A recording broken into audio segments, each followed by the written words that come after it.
देवी,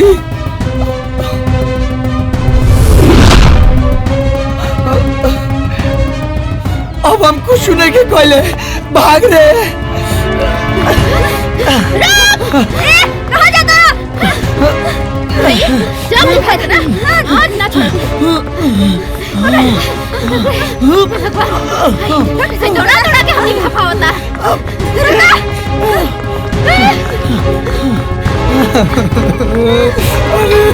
कातना भगाई रे।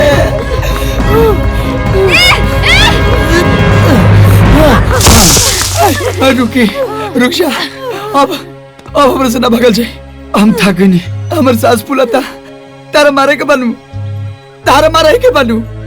तो अकेला मार लिया, लेकिन ये दोनों से लोग के होने भेज दो। तो मार लिया हमरे के मारा। हम मारे नहीं ख्याल बानी। तो मरने खोल तो बगावत कह रहलू। तू भागत कह रहला? अरे हमरा लगा कि पिछला बार जैसे तू हवा अपन तलवार लेके आइलो खूबू। हाय फूल ई काटा से मरबू का? हमनी के कुंडली ते ना मिल सकेला, बाकी दिल तो मिल सकेला ना। हम जान गइल बानी राउर कुंडली में दोष बा, लेकिन रउआ में कौनो दोष नहीं के। दुनिया का सारा बाग बगीचा देख ली हनी, लेकिन रउआ जैसन फूल कहीं नहीं खे। I love you. हाँ? का तू हमरा से शादी करबा?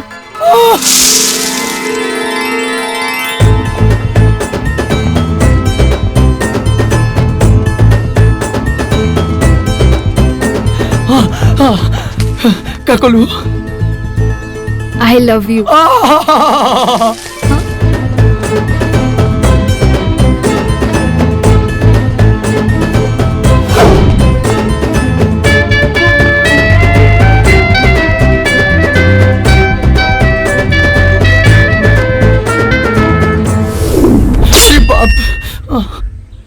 हाँ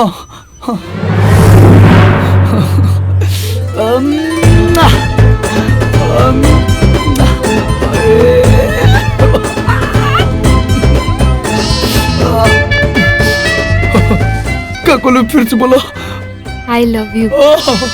आई लव यू टू। समाधान बा, बस गन्ना बन्ना मिला दे ही ना। क्या कर? हमार और हमार राजा जी के। तहार और इनका उम्र के सीमा देखले बाड़ू। न उम्र की सीमा हो, न जन्म का हो बंधन। जब प्यार करे कोई। अरे वाह रे लैला मजनू, तो देखे सिर्फ मन। अरे हमरा तो लागत था मन ना धन धन। अरे फोनवा नहीं खे उठावत।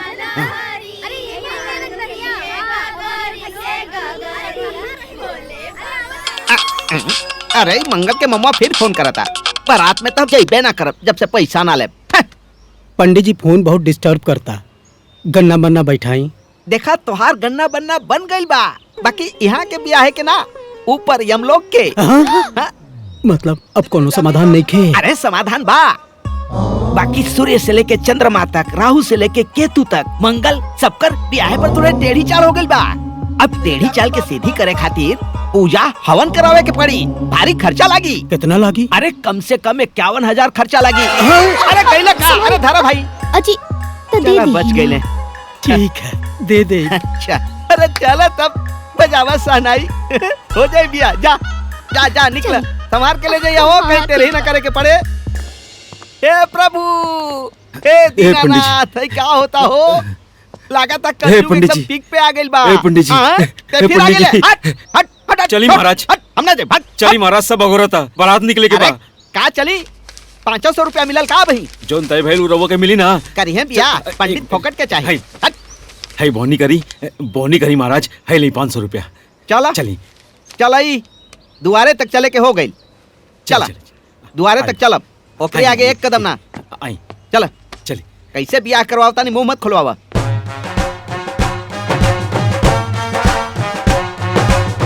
अब ऐसे आगे ना बढ़ा। आई आई आई ना आई महाराज, ऐसे आगे बढ़बे ना कर। आई ना आई ना। थोड़ा अरे हाथ जोड़ता नहीं, आई ना। ए चुप। अरे महाराज रवा के पैसा मिल जाए, आई ना। आई आई आई। अरे हम आगे ना जाए। ए पंडित जी, ए पंडित जी हाथ जोड़ता नहीं। हाँ, एकरे आगे हाथ हम जोड़ते हैं। एको इंच ना बढ़ा। अरे हमने के हाथ जोड़ते अरे हैं महाराज चली चली ना रहुआ। ना ना हाँ हाँ आ जाई ना हाथ ना जोड़ी, पैसा निकाली। पैसा हाँ हाँ इली ले हाय हाय हाय देखी। हाँ देखा 21,000 में बात भइल बा। 19,500 हमार बाकी बा और ई पैसा हमार 19,500 जयमाला से पहले मिल जाए के चाहिए, ना तो हमार मुंह अरे खुल ना, जाओ। मुंह मत खोली, राउर पाई पाई मिल जाएगी। पक्का मिल जाई मिल जाई। हाँ हाँ पक्का मिल जाई। आई तो चलो थोड़ा हाँ पंडित, चलो आई, चली। आई। चलो।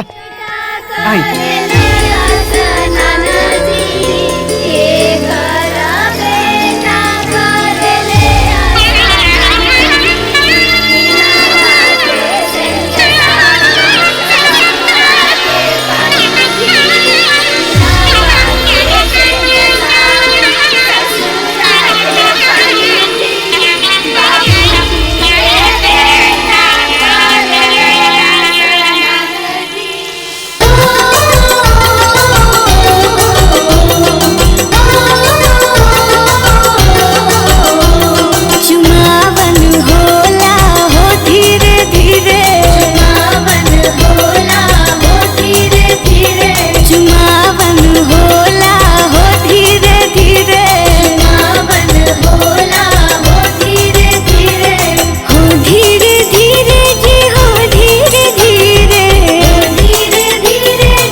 ध्वजा मंगलम पुंडरीकाक्ष मंगला। अब दुल्हा के ले जाएं, जयमाला शुरू करवाएं।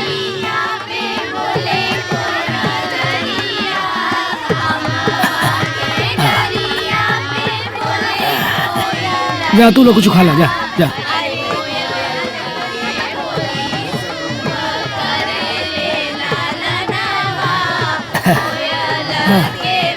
हाँ पहले तू लोग कुछ खा ला, चला।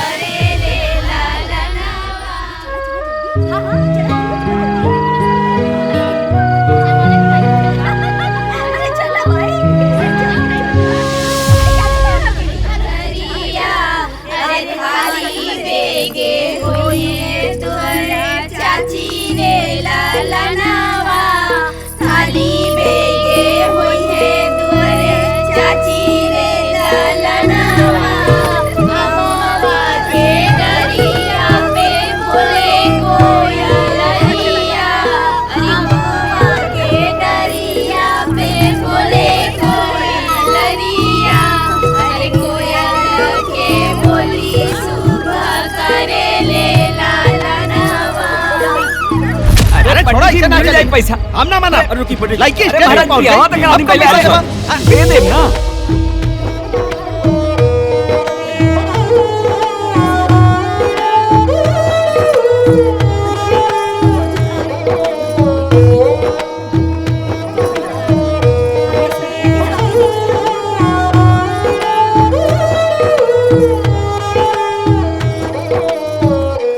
अरे छोड़ो अरे मान जाइए। कहाँ मान जाए कहाँ बर्दाश्त करी हमार पैसा मछली के बेच कर देला लोग 1500 200 हट। अरे मिल जाए पंडित अरे जी। कहाँ मिल जाए अब जमाल होके जाता ओकरा बाद खेल खत्म का देबा ओकरा बाद अरे मिल जाए पंडित जी।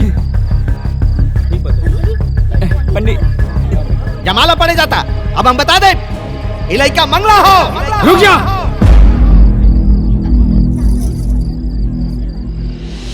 ये ब्याह ना हो सकेला। शादी ब्याह के बंधन सिर्फ विश्वास अविश्वास के आधार पर होखेला।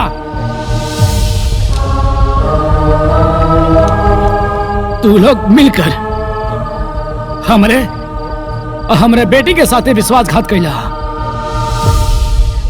लेकिन एगो बाप तू लोग के माफ ना कर सकेला। गाँव वाले अरे देखत का बाटा ई सगरीन के तब तक मारा जब तक ई लोग के छट्टी के दूध याद ना आ जाए। अरे मारा सन, मारा सन।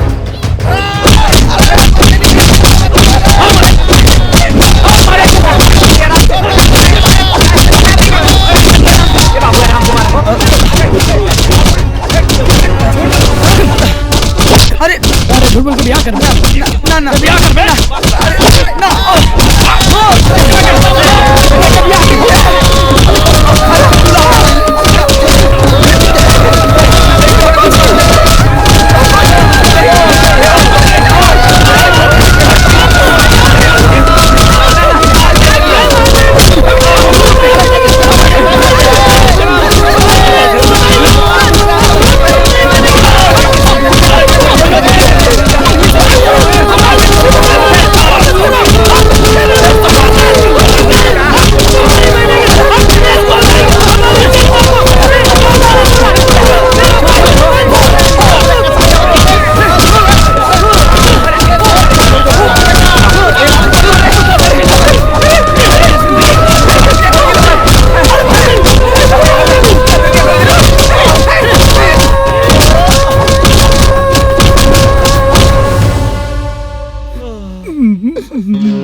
भाई रे, अरे बाप रे बाप, बड़ा कुटले मानस।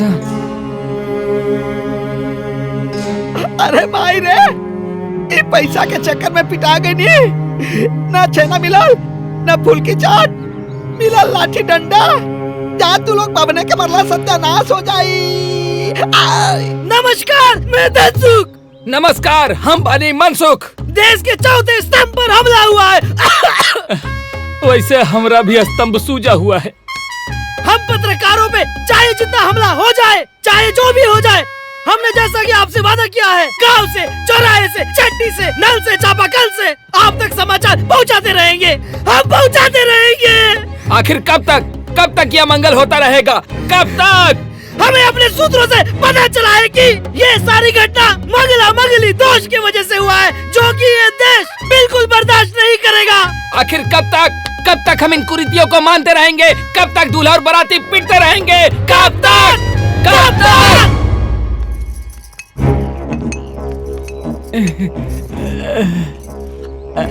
हैली हैली ना तो ऊपर ढार दे। ले पकड़ो। ए पकड़ रे हैले।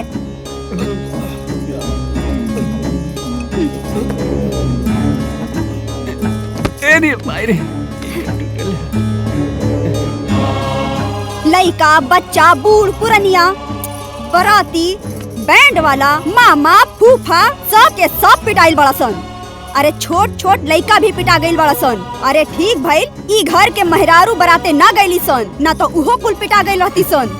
अरे हई मंगल ना अमंगल पैदा भइल बा। ए जीजी कान खोल के सुन ली।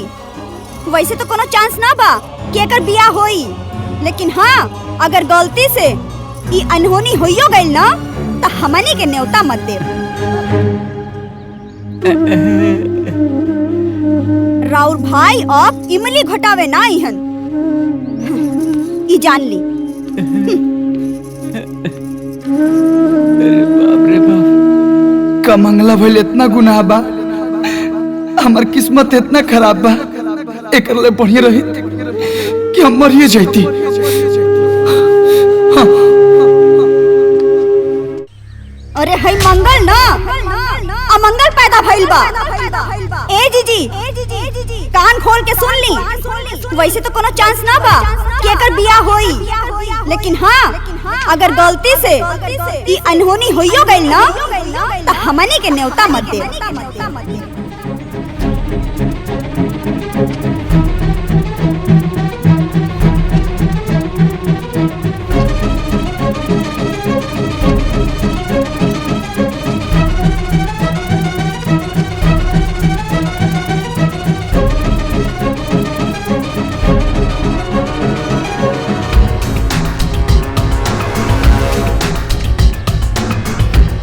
अब एकरा अलावा और हमरा पास कोनो रास्ता नहीं है। हमरा मरिए गइला में फायदा बा।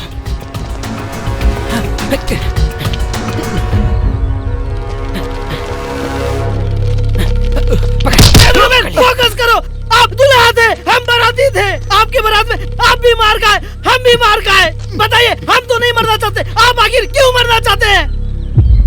अब हमरा जिंदगी में जियला बा चले का बा, बदनामी के अलावा।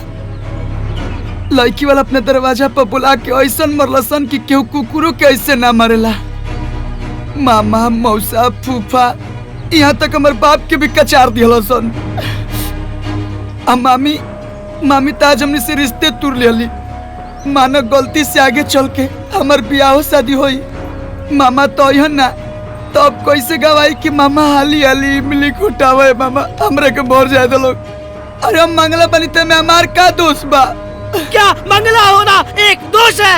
आज भी समाज इतनी पुरानी सोच को ढो रही है कि हमारे इतने अच्छे दूल्हा मंगल को बिना शादी का दंगल लड़े ही मारना चाहती है। हम चाहते हैं दुल्हन के परिवार पर FIR हो। हम चाहते हैं कि उन पर केस हो। हम चाहते हैं कि ये मुद्दा संसद भवन तक पहुँचे और हम मीडिया टीम चाहते हैं कि सरकार इस मुद्दे का संज्ञान ले और CBI जांच का आदेश दे। भाई हो तनी उतरबा लोग, नीचे बैठ के बुला लो। बोला तो ये देखा आप लोगों ने लड़की पक्ष का अत्याचार। ऐसी लड़की की शादी समाज में किसी यहाँ नहीं होनी चाहिए। सावधान हो जाइए आप लोग। ये लोग वर पक्ष को घर पर बुलाकर मारते और पीटते हैं। अगर लड़के पक्ष के कुंडली में कोई दोष या त्रुटि या ग्रह नक्षत्र में कोई कमी मिलती है तो मंगल दूल्हा क्या कहना चाहते हैं आप राशि के परिवार के बदमाशी के बारे में? हम तो जो नहीं सोचे थे वो भी आप लोग बोल दिए। अब हम कुछ नहीं कहना चाह रहे हैं। अब हम घर जाना चाहते हैं। बाय। तो देखा दर्शकों, आप लोगों ने मंगल इतना डरा हुआ है लड़की वालों का अत्याचार देखकर। और एक बात, आप लोग इस वीडियो को इतना वायरल करें कि हमारे मंगल दूल्हा को इंसाफ मिले। और आप सब ना भूले हमारे चैनल को सब्सक्राइब करना और बेल आइकॉन दबाना। कैमरामैन फोकस करो, फोकस। क्या मंगला होना एक दोष है? आज भी समाज इतनी पुरानी सोच को ढो रही है कि हमारे इतने अच्छे दूल्हा मंगल को बिना शादी का दंगल लड़े ही मारना चाहती है। हम चाहते हैं दुल्हन के परिवार पर FIR हो। हम चाहते हैं कि उन पर केस हो। हम चाहते हैं कि ये मुद्दा संसद भवन तक पहुँचे और हम मीडिया टीम चाहते हैं कि सरकार इस मुद्दे का संज्ञान ले और CBI जांच का आदेश दे। तो ये देखा आप लोगों ने लड़की पक्ष का अत्याचार। ऐसी लड़की की शादी समाज में किसी यहाँ नहीं होनी चाहिए। सावधान हो जाइए आप लोग। ये लोग वर पक्ष को घर पर बुलाकर मारते और पीटते हैं। अगर लड़के पक्ष के कुंडली में कोई दोष या त्रुटि या ग्रह नक्षत्र में कोई कमी मिलती है तो मंगल दूल्हा क्या कहना चाहते हैं आप राशि के परिवार के बदमाशी के बारे में? हम तो जो नहीं सोचे थे वो भी आप लोग बोल दिए। अब हम कुछ नहीं कहना चाह रहे हैं। तो देखा दर्शकों, आप लोगों ने मंगल इतना डरा हुआ है लड़की वालों का अत्याचार देखकर।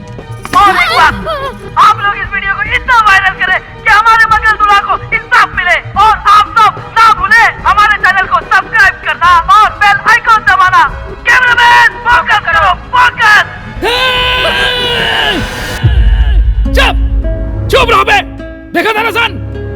समाज में हमारा हमार बिटिया का बदनामी कर होता। हाँ बाबूजी। हम अपन बेटी के ब्याह मंगला से ना होके दे, एक जान जोखिम में ना डाल सकिले हम। हाँ ऐसा बदनामी करिए कुल तो हमार बेटी से ब्याह के करी।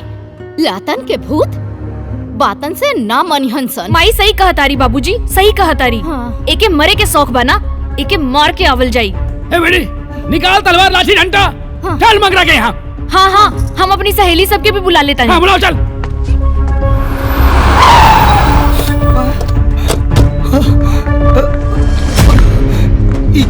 दिया बाबूजी मायरे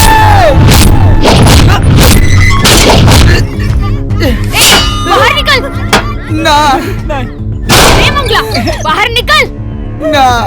अब तो हर शादी के ना मौत के वीडियो वायरल हुई। तू लोगन के शर्म नहीं खियावत? मीडिया से झूठ बोल के हमनी के बदनाम करे तारसा। तो हर लइका मंगला बात पहले काहे ना बतौले रहला? अरे तोहन लोग की वजह से हमारे बाबूजी के लाखन का नुकसान हो गई। सजावट के, टेंट के, हलवाई के, लाइट के और तो और हमारे मेकअप के गहना वहना बनल हुआ अलग और तो और तिलक के तो हम अभी जोड़ते ही नहीं की।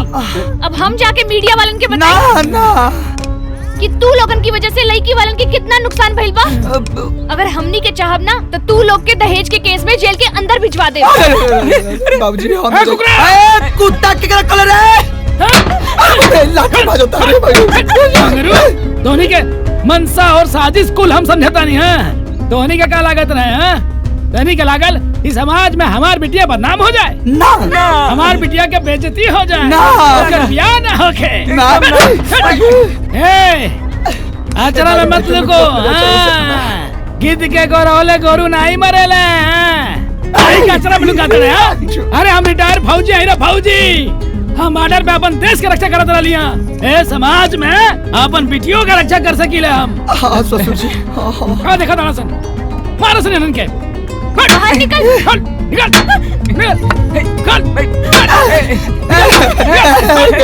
मारे माता हम आवतनी बेटा मत जा। बाबूजी माई हम रउआ लोग के जान बचावे खातिर हम अपन जान के बाजी लगा दे। बाहर निकाल जल्दी बाहर निकाल। अरे बस कर अपन इमोशनल अत्याचार। पापा जी पापा नहीं तोरे खातिर सापा जी।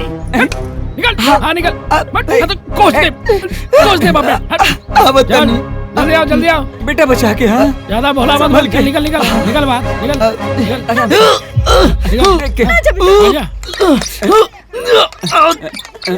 खुलते नहीं खे। क्या खुला बेटा? नहीं क्या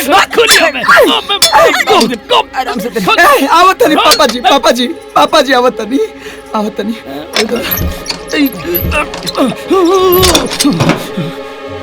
पापा जी हम नीचे करी नीचे प्यार से बात कर जाओ। हाँ कोनो बात नहीं, बात प्यार से बताओ। हाँ बागुला होने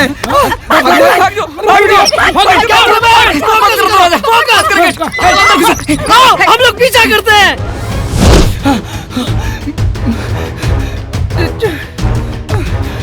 अरे बाप रे बाप भाग रे ना तो काट।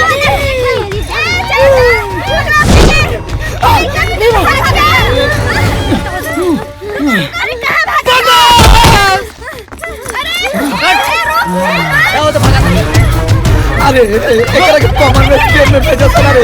वो भाग रहा, जल्दी आओ जल्दी।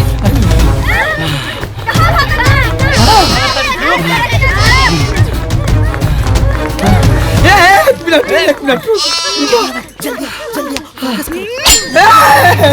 कैमरामैन जूम करो। देखो, कैमरामैन फोकस करो। एक मिनट रुक जा। लगातार फोकस करते रहो कैमरामैन। अच्छे से देखो हम थक गनी, अब हमसे ना भागल जाए। या तो तू एक बार में साफ कर दा ना तो हमके माफ कर दो।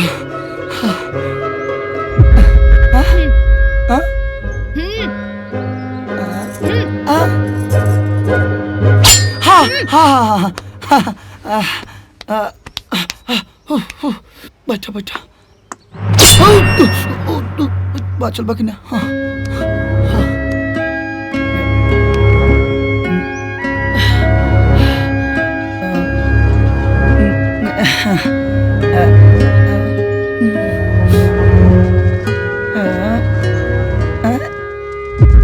तो के पता बा जब एक लड़की के दरवाजा से बारात बिना बियाहे वापिस हो जाला तो लड़की की कितना बदनामी होला।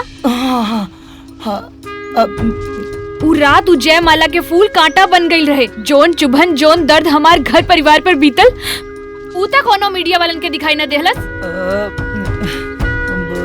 अरे झूठ बोल के शादी करे से अच्छा रही कि तू सच बोल देले रहता तो इतना तकलीफ ना भइल रही। तू ये सब बात मीडिया वालन के बता के झूठ मूठ के मरे का नाटक करके तू ठीक ना कहिला। मन तक करेगा यही तलवार से तो हर गला काट दी, लेकिन जा छोड़ देनी तोहरा के तो हारी हालत देख के तरस आवता।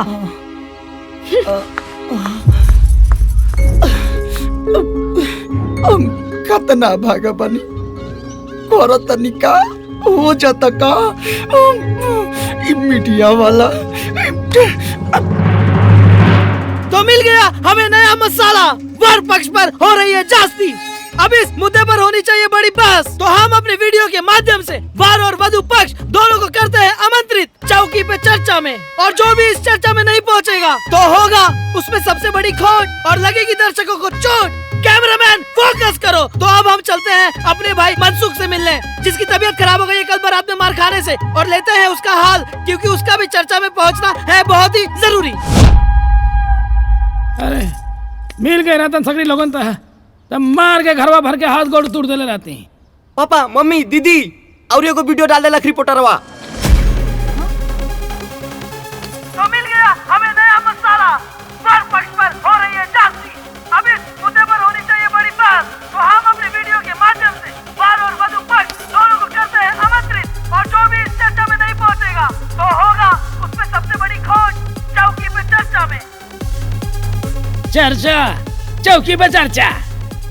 आवा मगरू ऐसा खर्चा देव ना कि पीछे मरचा लग जाये उनके। अरे भौजी है भौजी, भौजी से बंगाली है तो नंगा हो जाइए। आवा चर्चा पे मगरू के नाती चौकी पे चर्चा। नमस्कार, मैं धनसुख। नमस्कार, मैं मनसुख। जैसा कि आप सब देख रहे हैं, इस खुले आसमान में, ये आम के पेड़ के नीचे, इस जमीन के ऊपर हम सब क्यों खड़े हैं? दिमाग पे जोर डालिए, डालिए, जोर डालिए। ठीक है, हम ही बता देते हैं। जैसा कि आप सबको पता है, हमने अपने नए चैनल के माध्यम से हमारा पहला ब्लॉग शूट किया था, मंगल की शादी। उस वीडियो का कंटेंट ऐसा वायरल हुआ है, उसमें ऐसा आग लगा है कि उसने हमारे चैनल को 7वें आसमान तक पहुंचा दिया है। जी हाँ, सही सुना, 7वें आसमान तक। आप सबका प्यार, लाइक्स और सब्सक्राइब जो भर भर के मिला है, बस उसी चीज से हम दोनों का मन प्रफुल्लित हुआ। बस यही प्यार और आशीर्वाद बनाए रखने के लिए हमने हमारा नया शो शुरुआत किया है, चौकी पे चर्चा। जैसा कि आपको पता है कि लड़का एक मांगलिक है, जिसकी शादी झूठ बोल करके कराई जाती है। जब लड़की पक्ष को इसकी जानकारी होती है तो लड़की पक्ष इसको मारते पीटते हैं, यहाँ तक कि बारातियों को मारते पीटते हैं, जो कि गलत है। लेकिन दूसरे दिन लाठी और तलवार लेकर के वर पक्ष के यहाँ जाना, उनको मारना, धमकाना, जो क्रिमिनल एक्टिविटी है, क्या ये सही है? हम इन्हीं सब विषय पर चर्चा करने के लिए हम वर पक्ष वालों को बुलाए हैं। अभी तक तो किसी व्यक्ति या वर पक्ष की जानकारी यहाँ तो नहीं है।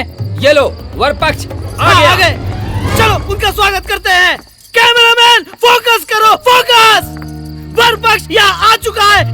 आइए आइए बैठिए, आपका स्वागत है। आइए कैमरामैन फोकस, फोकस। जैसा कि आप देख रहे हैं कि वर पक्ष यहाँ चौकी पे चर्चा में पहुँच चुका है। कैमरामैन फोकस करना। आइए पूछते हैं, कैसा लग रहा है आपको यहाँ हमारे चौकी पे चर्चा में आकर? आने में कोई दिक्कत तो नहीं हुई? कैसा लग रहा है मार खाने के बाद? बोलिए, कैसा महसूस हो रहा है मार खाने के बाद? भारत के इतिहास में पहली बार ऐसा हो रहा है कि वधु पक्ष से मार खाने के बाद वर पक्ष ने एकदम चुप्पी साधी है। हम भी जानना चाहते हैं, हमारे व्यूअर्स भी जानना चाहते हैं, देश जानना चाहता है। बताइए, क्या लगता है आपको कि वो हार गए? वधु पक्ष अभी तक नहीं आया है। क्या लगता है पिताजी? आप तो बताइए, आएंगे वो? आएंगे या नहीं आएंगे? आएंगे, आएंगे या नहीं आएंगे? आएंगे वो? बोलिए, बताइए, आएंगे वो? बोलिए, बताइए, क्या वो लोग आएंगे? आएंगे या नहीं आएंगे? जानना चाहता है भारत। 1 मिनट। वधु पक्ष आ चुका है, आइए स्वागत करते हैं। वधु पक्ष पहुंच चुका है। कैमरामैन फोकस करो, फोकस। वीडियो बाज गड़ा मुर्दा के फिर से खोदे वाला बात सुना पहले। चाचा जी, आपको पहले चौकी पे आना पड़ेगा, क्योंकि आप चौकी पे चर्चा पे आए हैं। चलो, आइए आइए। वर और वधु पक्ष दोनों ही पहुंच चुके हैं चौकी पे चर्चा में। कैमरामैन फोकस करो। तो आइए शुरू करते हैं आज का ये डिबेट। तू लोग पहले तो चैनल बंद करा और कान खोल के पहले हमारी बात सुना। जंग के मैदान होके चाहे डिबेट के मैदान होके, एगो फौजी कबो पीठ दिखा के नहीं भागेला। अरे हम सरहद पे गोली बम बारूद से डराइबे ना कहीं, तो तू लोग का छोट मोट डिबेट से डरा जाए। अरे तू लोग का जौन पूछेगा बात जैसे पूछेगा बात जहाँ से पूछेगा बात पूछा। अरे हम छाती ठोक के सच्चाई के साथ जवाब दें। पूछा तो जैसा कि आप सबको पता है कि वर पक्ष ने अपने बेटे की शादी कराने के लिए झूठ का सहारा लिया और ये झूठ हो गया है बेनकाब, जिसके एवज में घरातियों ने बारातियों को दूल्हा मामा सबके समेत पीटा। यहाँ तक तो बात ठीक थी, लेकिन वधु पक्ष द्वारा वर पक्ष पर दोबारा हमला करना कहाँ तक उचित था? हमला क्यों किए बताएंगे इसके बारे में। एक एक कारण तू ही लोग हवा। तू लोगों के अपन समाचार खातिर खाली मसाला चाहिए। भला केहू के बहन बेटी की इज्जत तार तार हो जाए। उनके लड़का फांसी लगावे गए रहे, हमारे वीडियो बोले रहे फांसी लगावे खातिर। अरे समाज के चौथा स्तंभ हुआ तू लोग, वीडियो बना के वायरल कर देला। कहाँ मारे वो सब? जब हमारे बेटिया के समाज में बदनामी भाई। रुका, मंगला होकल कोनो पाप नहीं होला। तो हर लड़का मंगला बा तो लड़की मंगली खोजला। तो झूठ बोल के ही ब्याह करावत रहे हम। यदि हमारा बेटी के कुछ हो जात तो उनके लड़का के मुंह देख के हम जियती। भगवान न करे उनका लड़का के कुछ हो जात तो हम अपना बेटी के लेके कहाँ घूमते। अरे शादी ब्याह विश्वास के आधार पर होखेला, झूठ और विश्वासघात के आधार पर नहीं। सोच समझ के कल जला शादी। पूछा उनसे चुपचाप काहे बैठल बाड़े? पूछा काहे विश्वासघात कैला? कैमरामैन फोकस करो। बताइए, ये जो भी आरोप आप लोगों पे लगा रहे हैं या जो भी बातें बोल रहे हैं, इसमें कितनी सच्चाई है? बताइए, आप भी बताइए, आप बताइए। ई लोग तो कुछ ना बोली, लेकिन हम चुप ना रहब, हम जरूर बोलब। अरे हमरे मर्दा के ऐसन ऐसन जगह पर मरले वालो कि उ ठीक से पैखाना तक ना कर सकतारन, और हमार छोट छोट दोगो लइका हंसत हंसत लॉलीपॉप खात रहलसन, लॉलीपॉपे खात रहलसन, लेकिन दिन भर रोवत रहलसन। अरे ई परिवार बा, एकर पूरा खानदाने आतंकवादी बाड़न सन। क्या बोल लू तू? अरे पे बताइए तू। अरे जाके अपन बेटा के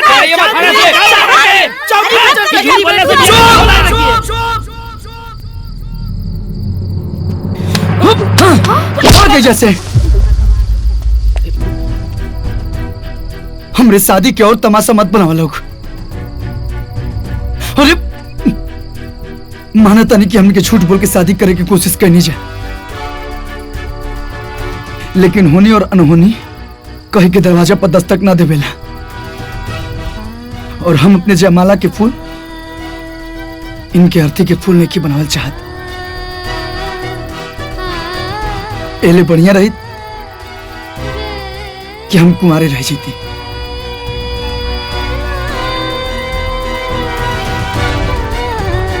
देखी हमने की गलती कैले बनी जा, माफ कर दी। अरे हर बेटा के माई बाप के सपना होला कि ओकर बेटा के शादी ब्याह हो जाओ, ओकर घर बस जाओ और खुश रहो। उहे हमारे माई बाबू कई लोग, लेकिन वो का बना कि हम मांगलिक हई। ऐसा बात नहीं है कि हमार बाबूजी पूरा जवार में मांगलिक लड़की खोजला, लेकिन मिलबे ना कल। यही से झूठ सच बोल के रुआ घर में शादी फिक्स हो गई। हम अपने परिवार के तरफ से रुआ से हम माफी मांगतनी। हमारा पूरा परिवार के मन में ओकर कौनो मलाल नहीं खे। सब कुछ भूल जाई और माफ कर दी, माफ कर दी। और राशि जी, वो हमार माई रुआ के भला बुरा बोलला सिया ना, ओकरो तरफ से हम माफी मांगतनी।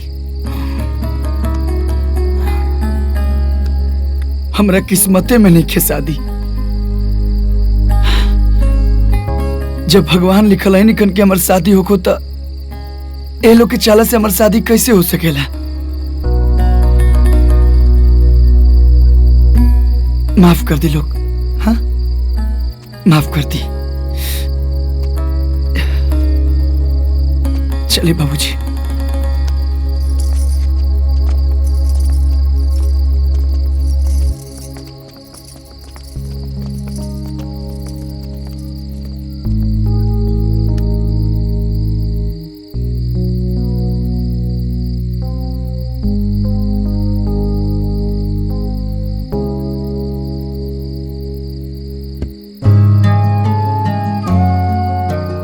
माना था नहीं कि हमने के झूठ बोल के शादी करे की कोशिश करनी जाए,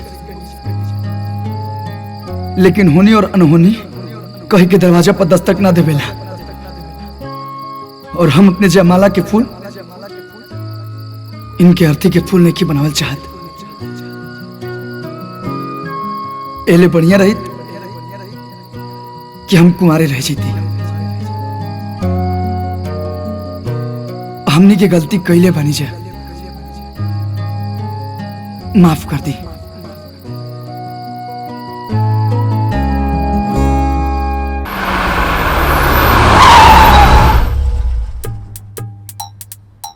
नमस्ते। नमस्ते।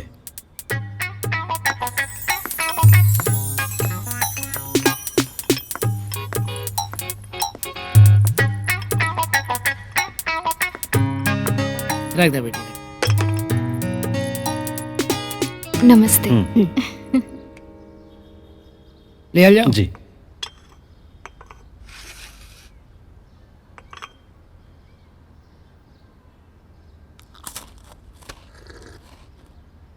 चाय तो बहुत बढ़िया बनल बा।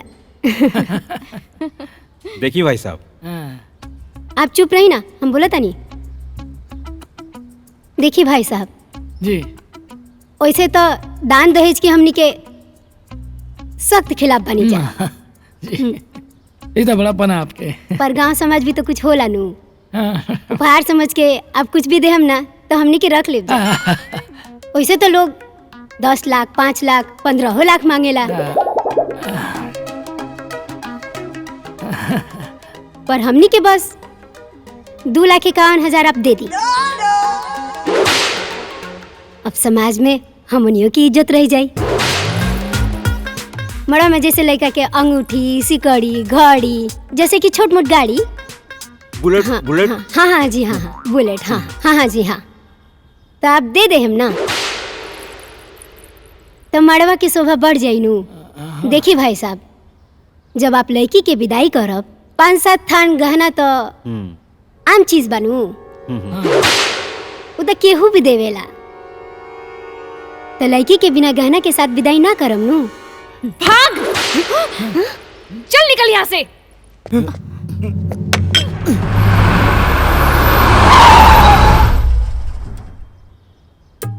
नमस्ते। नमस्ते। प्रणाम। पानी पिया।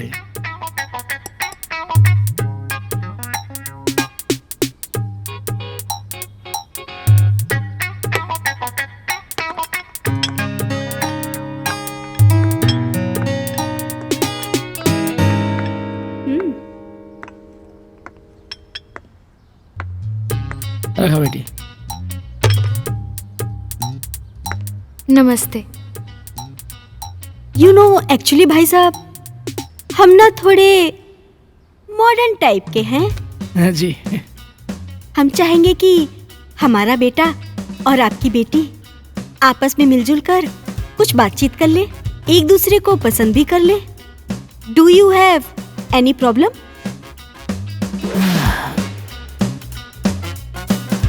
ओके बेटा। You know baby, live in relationship, मैं समझता हूं कि शादी से पहले लड़का और लड़की एक दूसरे के साथ रहें, पति पत्नी के जैसे एक दूसरे को जाने और फुल एंजॉय करें। ये गांव की गवार लड़कियां इसे गलत ही समझती हैं। वैसे भी मैं मॉडर्न हूं। तुम्हारा क्या ख्याल है, हाँ, लिव इन रिलेशन के बारे में? वैसे अगर मैं तुम्हें पसंद ना हूं और तुम मुझे, तो एंजॉय करके अलग हो जाएंगे। चल निकल यहाँ से। एंजॉय चाहिए तुझे? Enjoy चाहिए? What is this? करवाती हूँ तुझको एंजॉय। लिव इन में रहना तुझको। रुक जा, बताती हूँ तुमको मैं। एंजॉय कर बे तू, एंजॉय कर बे। लिव इन में रहेगी कहा 6 महीना। कहा भाई? भाई। अरे भागो यहाँ से। लिविंग में रहिए मॉडर्न लॉ। बेटी तू ठीक मालूम ना?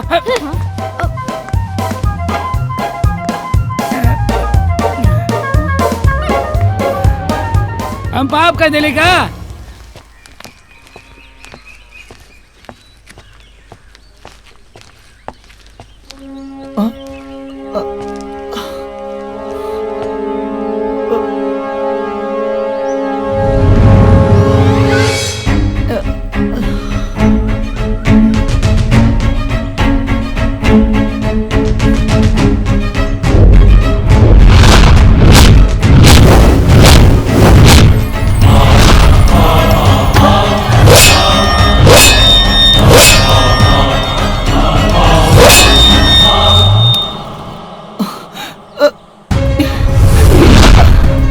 देवी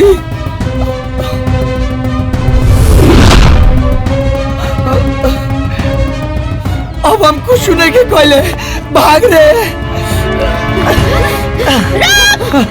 कहाँ जाता? जब दिखाई देना, आज ना छोड़। इसे दौड़ा के हमें खपा होता।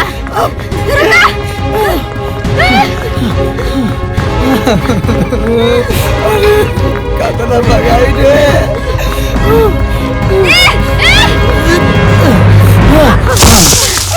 रुकी रुक जा। अब हमरे से ना भगल जाए। हम थक गनी। हमर सांस फूलता। तारा मारे के बनू, तारा मारे के बनू तो अकेला मार लिया, लेकिन ये दोनों से लोग के होने भेज दो तो मार लिया हमरे के मारा। हम मारे नहीं ख्याल बानी। तो मारने खोल तो बगावत कह रहलू। तू भागत कह रहला? अरे हमरा लगा कि पिछला बार जैसन तू हवा अपन तलवार लेके आइलो खूबू। हाय फूल ई काटा से मरबू का? हमनी के कुंडली ते ना मिल सकेला, बाकी दिल तो मिल सकेला ना। हम जान गइल बानी राउर कुंडली में दोष बा, लेकिन रउआ में कौनो दोष नहीं के। दुनिया का सारा बाग बगीचा देख ली हनी, लेकिन रउआ जैसन फूल कहीं नहीं खे। I love you. हाँ? का तू हमरा से शादी करबा?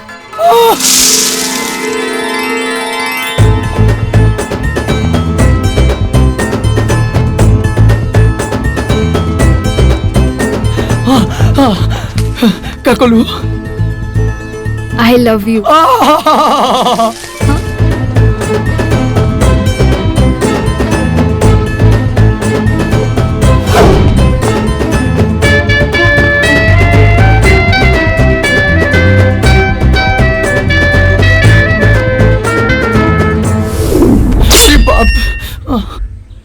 हाँ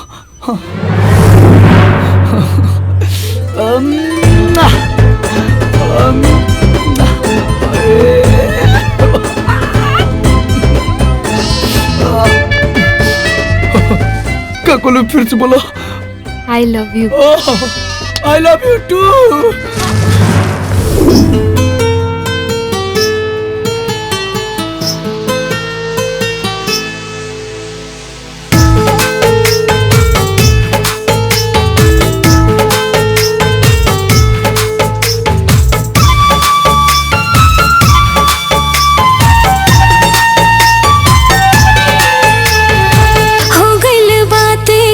बाबिन बोले चलली मान तोरा ओरी होले होले। हो गइल बाते गो बाबिन बोले चलली मान तोरा ओरी होले होले। गजरा कलम के काम कैलस, दिल पे गजल लिख गई।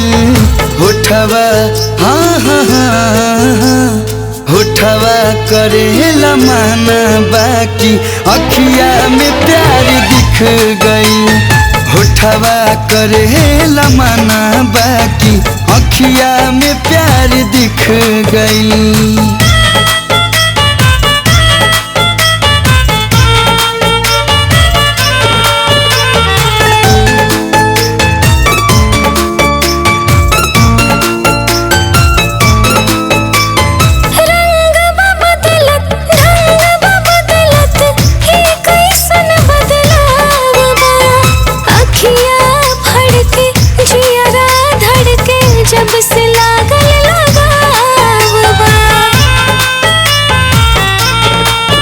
रही रही मन मन मुस्काइला, बस नाम तोहर दोहराइला। अलहड़ रहे अबार मनवा, प्यार करे अब सीख गई।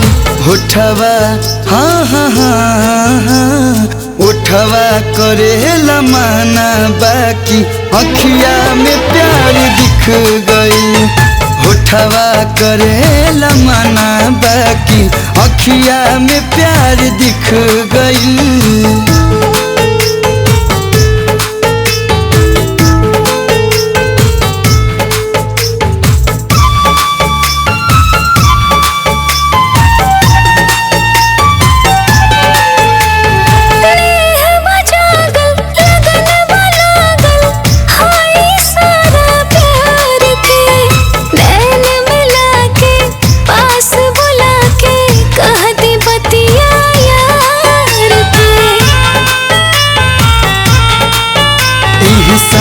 समझ में आवता, केहू हमारा पजान लूटावता।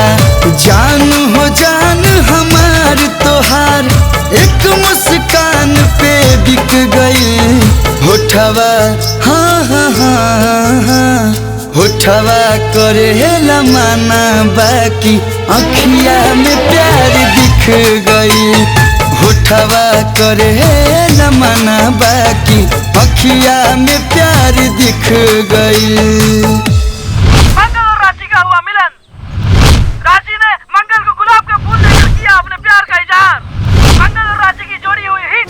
नमस्कार, मैं धनसुख। नमस्कार, मैं हूँ मनसुख। तो जैसा कि आप लोगों ने देखा, हम लोगों ने अमंगल को भी मंगल बना दिया। कुंडली चाहे मिले ना मिले, हम लोगों ने दो दिलों को मिला ही दिया। हम ऐसे ही समाज में फैली कुरीतियों के खिलाफ अपनी आवाज बुलंद करते रहेंगे। कैमरामैन फोकस करो, फोकस।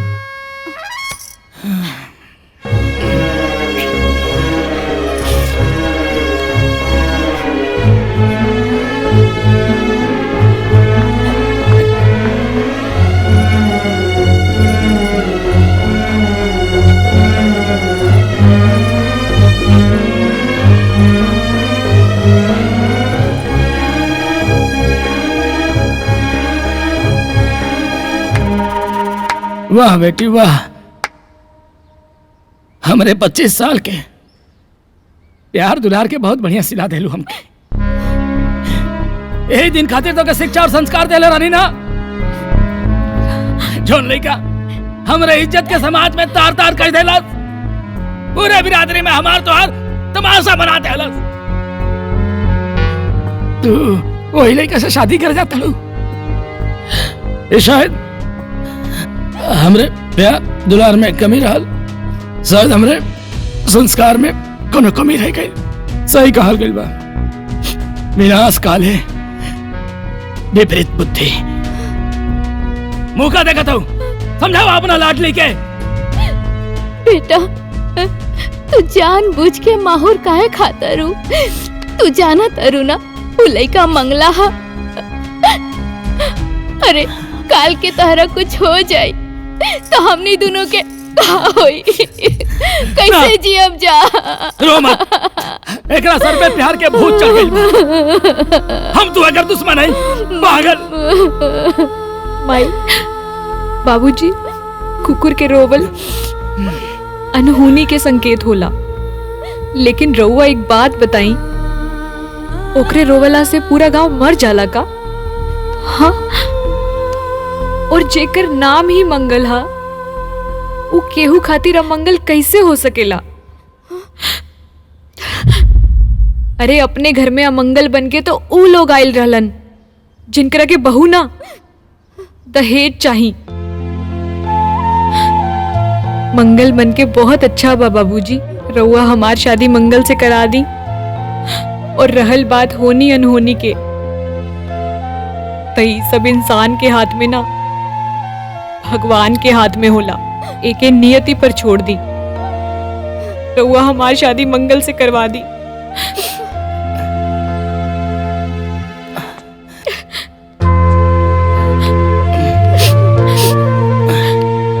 बेटी,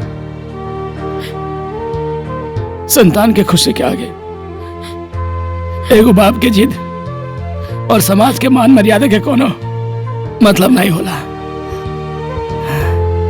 अगर तू यही में खुश बाड़ू तो हम अपना जिद के कुर्बानी दे सकीले। खुश रह, तू खुश रह बेटा। तू जैसा चाहबू वैसने हम करब। खुश रह बेटा।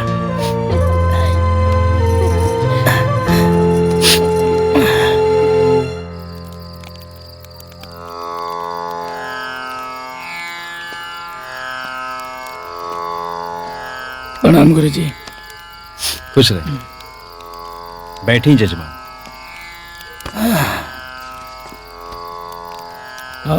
क्या बोल गुरुजी, कुछ बताओ जाओ सदिया के बारे में। देखिए जजमान, राउर परिवार के हम पुरोहित हैं। झूठ ना बोलब। लइका मांगलिक बा और राउर बिटिया मांगलिक नहीं खे। ऐसे बिटिया के ब्याह ई लइका से करावल उचित नहीं खे। देखिए पंडित जी, अब उचित अनुचित सोचे खातिर समय नहीं खे। मानी ते देव नहीं तो पत्थर। अब आप बताओ जाओ, यहाँ आप नया घर बनौले बानी, अब आके गिद्ध बैठ जाओ तो घर थोड़ी छोड़ दिया जाए। जी नहीं। कोनो लड़का नौकरी ज्वाइन करे जाता ओके राह बिलार काट दे तो नौकरी छोड़ दिया अपन नहीं छोड़ी ना। हम आपके वह बतावल चाहते हैं कि लोगन के का बा, लोग कुछ ना कुछ तो कहबे करियन। हाँ? एक मतलब ही नहीं कि नास्तिक हैं गुरुजी। हम गुरुजी एगो बाप बन के सोची, हमारे लड़की यदि आ गई भी कहते हैं कि हम ब्याह करब तो वही लड़का से ब्याह करब। अब बताओ हम क्या करें।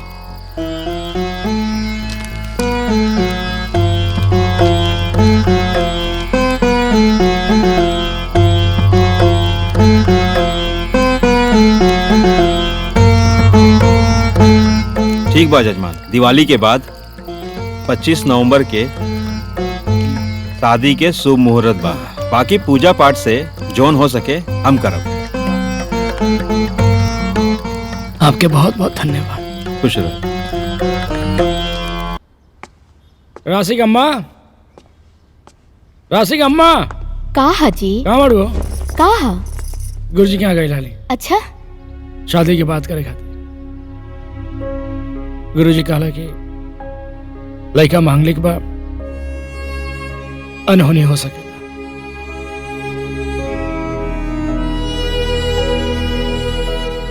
बेटा हम तोहर बाप हैं, तोरा खुशी खातिर कुछ कर सकेला। तू चिंता जन कर।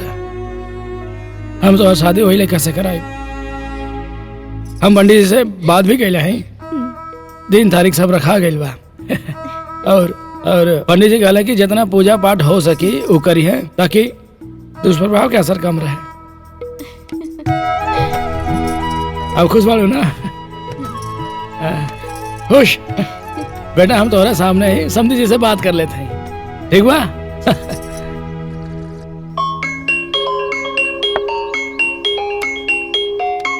समधी जी के फोन।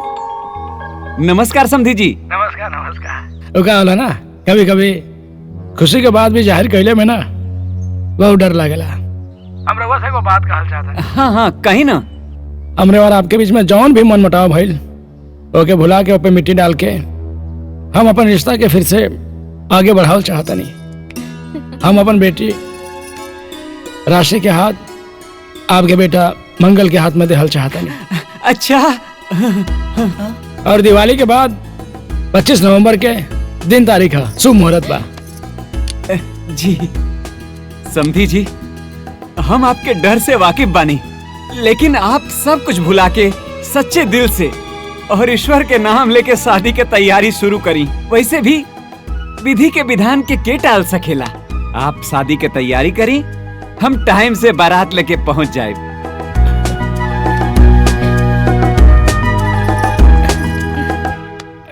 अरे बेटा, समधी जी शादी के लिए मान गई ना? सच्ची?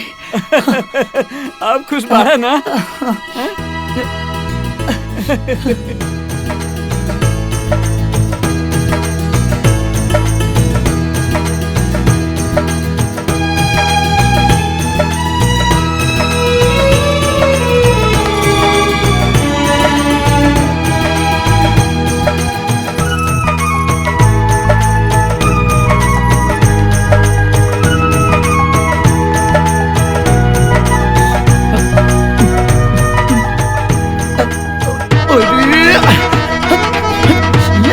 शादी हो, हमारी शादी हो।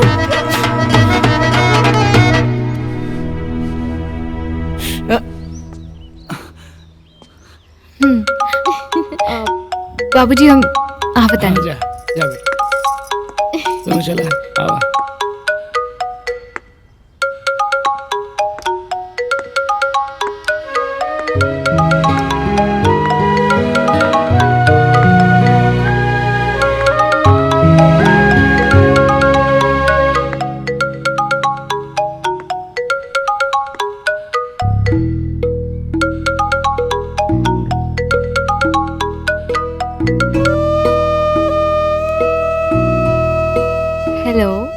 हेलो, अभी आपके बाबूजी के फोन आयल रहा, वहाँ के शादी के डेट फिक्स कर दिले बनी।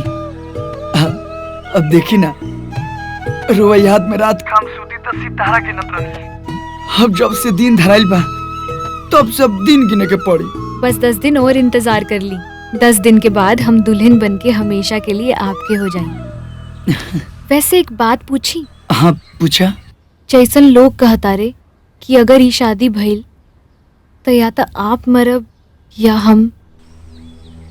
का सच में धरती से इतना दूर मंगल ग्रह दोष के कारण केहू की जान ले सकेला? सूरज में कितनो तेज होके, लेकिन उस समुंदर के कबू न सुखा सकेला। और हमने के प्यार तो समुद्र से भी गहरा बा। जैसे लोग कहता कि जिकरा में मंगल दोष होला, अगर ओकर शादी हो जाए तो दोनों में से केहू एक आदमी मर जाए। का तू हमरा खातिर मरला तैयार बाड़ू? अगर आपके दुल्हन बनके एक पल भी जी ली हनीना तो ऊ पल एक सदी के बराबर हुई। तमन्ना है मेरे दिल की, हर पल साथ तुम्हारा हो। जितनी भी सांसें मैं जीऊं, हर सांस पे नाम तुम्हारा हो। अरे वाह, लोग सच कहेला कि मोहब्बत में लोग शायर बन जाला। और देखा ना, तू प्यार में शायर बन गई। वैसे तुमने के धन्यवाद कहे के चाहे पत्रकार धांसू मनसू के, हमनी की मिलाव में सबसे बड़ा योगदान उन लोग के बा। त काहे ना मिल के उन लोग के धन्यवाद कल जा। ठीक बा, ठीक बा। मंगलवा वाला मुद्दा इतना गरमाया था, फिर से ठंडा हो रहा है। कुछ ना कुछ करना पड़ेगा हमें मनसुख। हाँ, इसके बारे में कुछ सोचना पड़ेगा। अरे डेराई लोग मत, हम मारे खातिर नहीं आयल। वो हम आपके माइक तोड़ रहे ना, इली नया माइक।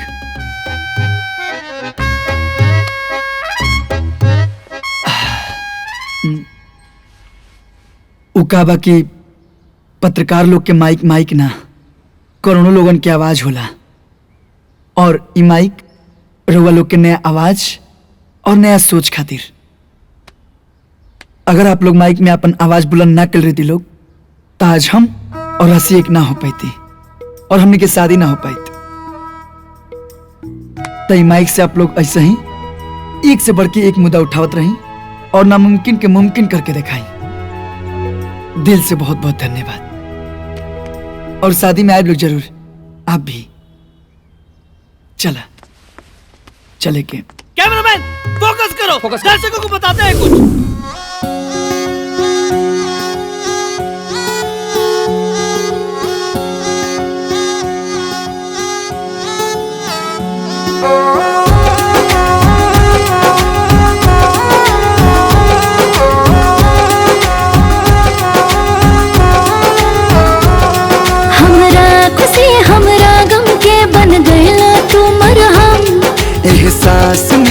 सांस में बस गइलू तू सनम। हमरा खुशी हमरा गम के बन गइला तू मरहम। एहसास में हर सांस में बस गइलू तू सनम। साचल सनेहिया के साथ जपाई तो नैया के नैया पवर जाई हो। जान तोहरा संगत से जिंदगी के रंगत निखर जाई, किस्मत संवार जाई हो। मिल गई जन्नत बिना मंगले मन्नत, जियते दीवाना इतर जाई हो।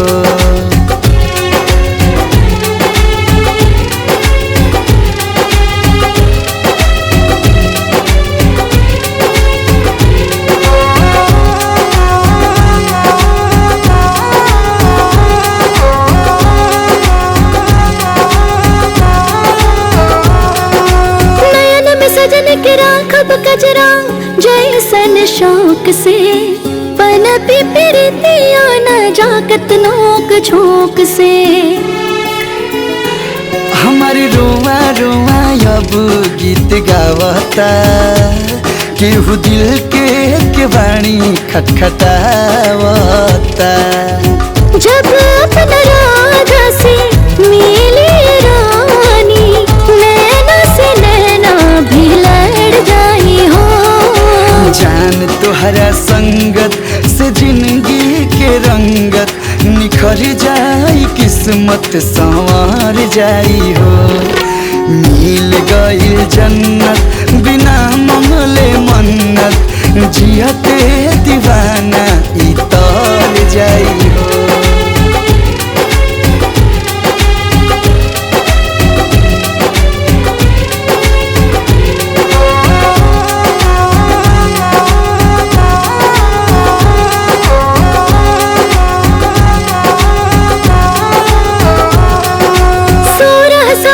जोड़ के करब सोरा हो सिंगार हो, सैया पे लुटाएब अपन सगरो बहार हो। भगवान दिहले भाग से मिलाई हो, साथ चलब बन के परछाई हो। जगमग सजी अपन जिंदगी के जलसा, कलसा में गंगा उतर जाई हो।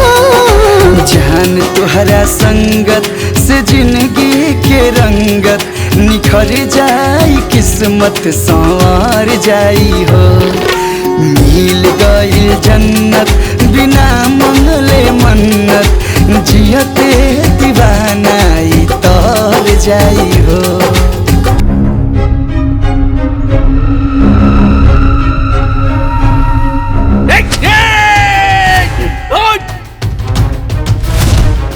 चंद्र टरे सूरज टरे, टरे दिवस और रात, पर जगत में टरे नहीं पंडित तिकोरी के कहीं बात। बेटा हमरा के साइड में कह देला जा, हमहू अगुआ रहनी, हमरो कुछ हक पद रहे, शादी करा लोग, बाकी याद रखिया जा। अरे शादी ब्याह खाली प्यार से ना होखेला, शादी ब्याह में 36 गुण, कुंडली में ग्रह नक्षत्र के चाल, गोत्र खानदान, बजाला जा सहनाई। बाकी लड़का लड़की दोनों में से केहू के साथे कोनो न कोनो अनहोनी तो हो के रही। ओम स्वस्ति नः इंद्रो वृद्धश्रवाः, स्वस्ति नः पूषा विश्ववेदाः, स्वस्ति नस्तारक्ष्यो अरिष्टनेमि, स्वस्ति नो बृहस्पतिर्दधातु। ओम आनो भद्राः कृतवो यन्तु विश्वतो दब्धासो अपरितास उद्भिदः, देवानो यथा सद्मिद वृधे आसन्न प्रायुवो रक्षितारो दिवे दिवे, देवानां भद्रा सुमितिर्दूयतां देवाना जैसा कि आप सबको पता है, हमने हमारे नए चैनल के माध्यम से मंगल की शादी का ब्लॉग शुरू किया था, जिसे हमने आज पूरा किया। आज हमने मंगल और राशि की शादी का ब्लॉग आप लोगों को दिखा दिया। जैसा कि आप लोगों को पता है, मंगल और राशि की शादी में कितना उतार चढ़ाव, कितनी कठिनाइयाँ आई थी, उसके बावजूद हमने अपना वादा पूरा किया और आप लोगों को ब्लॉग पूरा करके दिखाया। अपने YouTube चैनल के माध्यम से पूरब पश्चिम उत्तर दक्षिण की तरफ से मंगल और राशि के शादी की उज्जवल भविष्य की कामना करते हैं। और जैसा कि अब शादी अच्छे से हो चुका है, अब आगे विदाई का प्रोग्राम, रोना धोना, ये सब हम लोगों को दिखाने में कोई दिलचस्पी नहीं है। तो मिलते हैं नेक्स्ट ब्लॉग में। एक ब्रेक के बाद कैमरामैन फोकस करो, फोकस करो।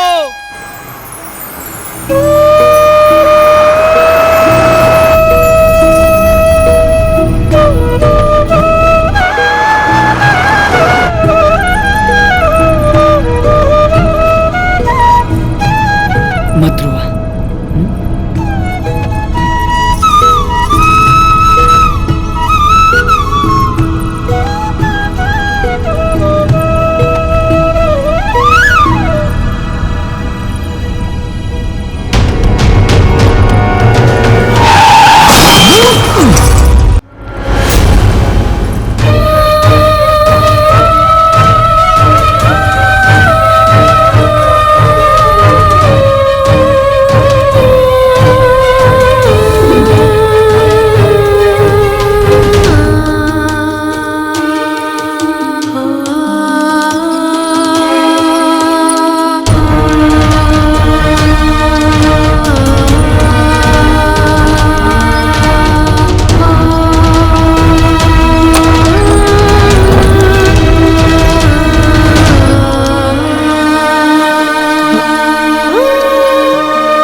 आप प्लीज बाहर जाइए, प्लीज।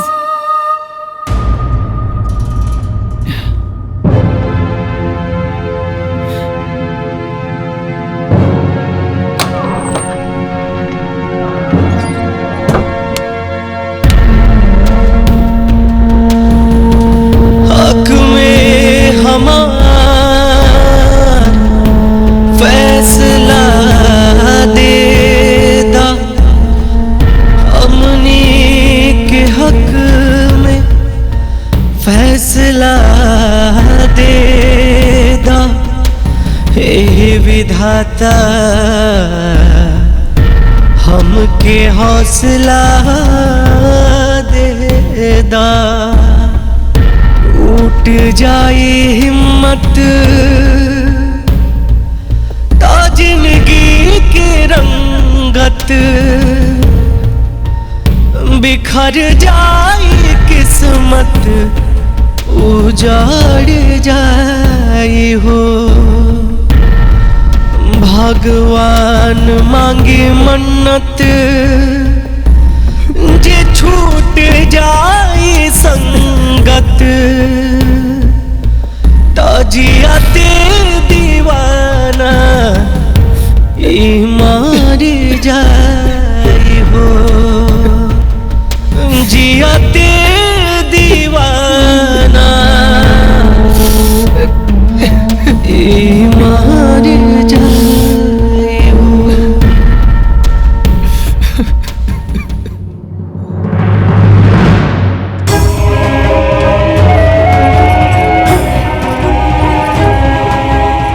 सामने चलिए।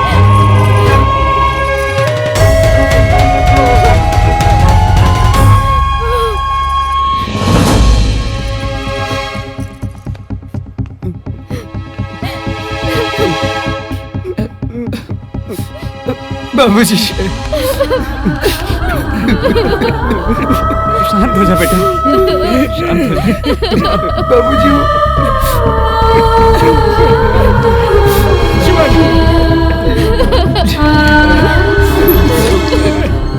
Excuse me. क्या हुआ मैम? देखिए क्या हुआ वो तो मैं आपको बता ही दूंगी, लेकिन आपको काफी ज्यादा चोट आई है। आप पहले ड्रेसिंग करवा लीजिए। नहीं नहीं, हमको कोई चोट नहीं आई है, वो राशि का ब्लड है। देखिए पेशेंट की हालत बहुत सीरियस है और वो कोमा में जा चुकी है। हम दवा कर रहे हैं, आप सब दुआ कीजिए।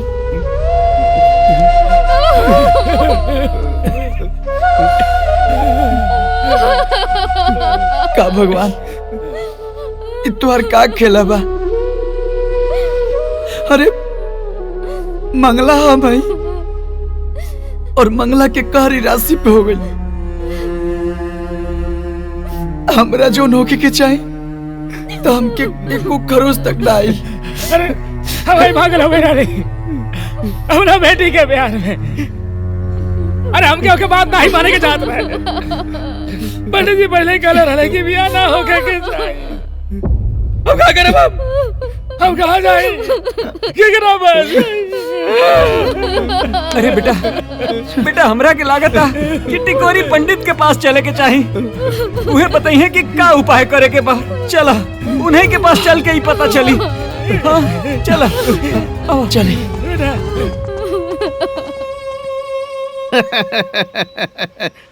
हो गई ना कांड, सत्य हो गई ना तिकोरी पाड़े के भविष्यवाणी। बारात ना लगे जा, चोरी चोरी शादी कैले ला जा, हो गई ना अनहोनी।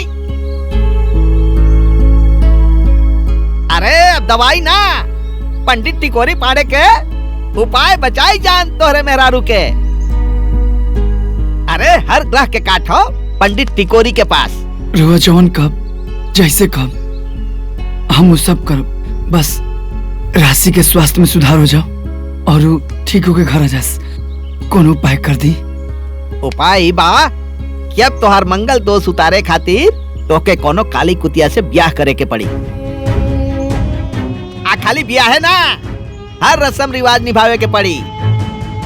सुहाग रात ना मनावे के पड़ी, बाकी सुहाग रात के एक ही कमरा में साथे रहे के पड़ी। और ध्यान रहे भाई, सास ससुर के भी कुकुरिया के एकदम बहू जैसन ही मान जान करे के पड़ी। गृह प्रवेश से लेके मुंह दिखाई तक के रस्म करे के पड़ी। फिर 21 दिन के बाद तोहरे मंगल दोष के पूरा प्रभाव वो काली कुतिया पर पड़ जाई और ओकर जान चल जाई।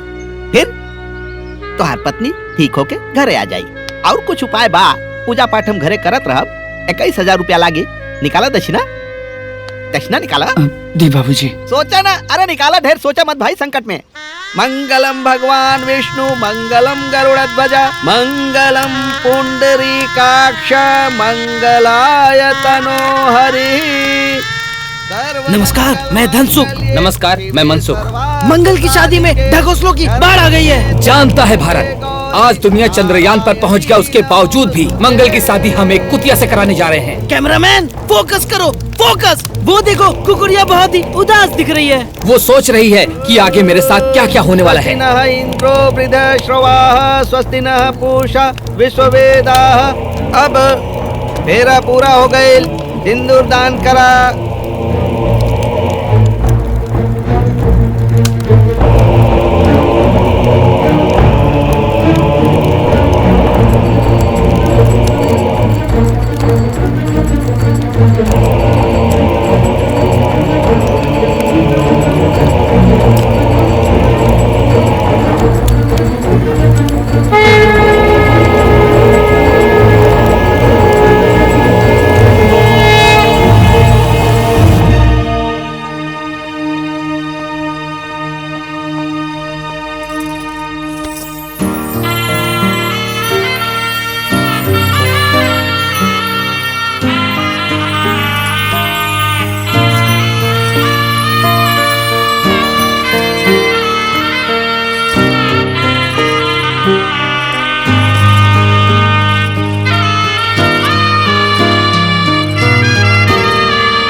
लक्ष्मी ई रूप में प्रवेश करिए, हम कबो सोचले ना रहनी।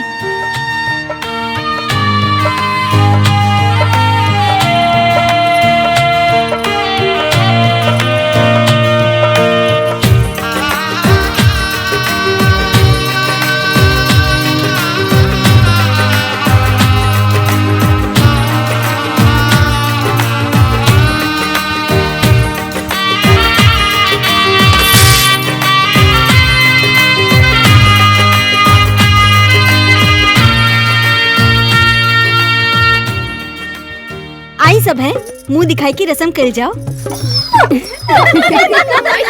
ए बिमला भौजी, अरे एक ठो बात कही, गांव में तो बड़ी पतो आईली, लेकिन तोहरा पतो के जवाब नहीं खे।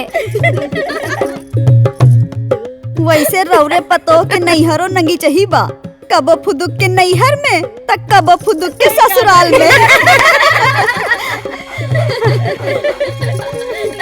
अरे तू लोग के शर्म नहीं खे आवत? आपन लोग के मजाक उड़ावत अरु लोगन। हमरा सबक नहीं खे लागल कि एकरा से अपन बेटा के बियाह करी। हमरा बहू के जान खतरा में बा। अगर ये रस्म रिवाज कैला से हमार बहू के जान बच जाए और हमरा बेटा पतोह के घर बस जाए तो रउरा सबके कौन तकलीफ बा? अब रउरा सबके जब सोचे के बाद तो रउरा सब सोची।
हे भगवान, चुप हो जा रे। अरे रात भर भौंक भौंक के एकदम सुतल दुश्वार कर कान का शांत हो जाई।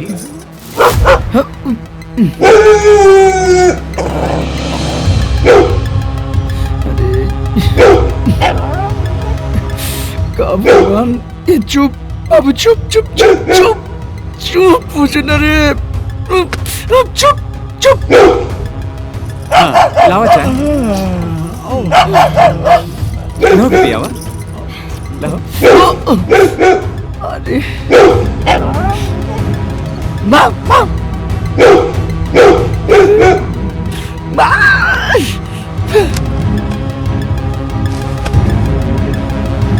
अरे मरून चाय ली। कान में दर्द का करबा? बिया था। ए भौजी, ये सवेरे सवेरे तहर पतोहिया काहे इतना चिल्लाती हो? अरे ओकरा नैहर के याद आवत होई। दूसर गांव से ए गांव में आइल बिया ना, यही से चिल्लाती हुई। तू लोग अपन ताना मारल ना छोड़बू लोगन। तोहनी के सब पता बा क्यों काहे आइल बिया।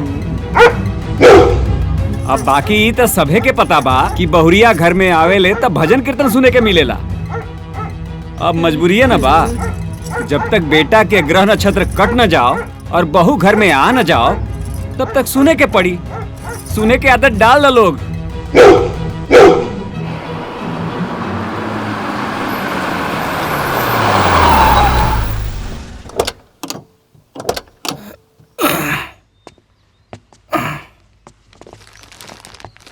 आओ चला। खुश रहा बेटा। नमस्ते समधी जी। समधी जी। अरे आप यहाँ अचानक कैसे? चौथार लेके आयल बानी। आई अरे ई आपके चौथार लावे के का जरूरत रहे? समझे जी, आप लोग कुल रस्म निभाओ तनी, तो हम को निभाओ के पड़ी ना। बेटी के बाप है हम नहीं चाहत कि रहुआ वजह से या हमारा वजह से कोनो गड़बड़ी हो गई। हम ये चाहते हैं कि बस हमारी बेटी जल्दी से सही हो जाए, हमारी बेटी और दवा दोनों जना खुश रहे। समझे जी, दिल बहुत डरा गया।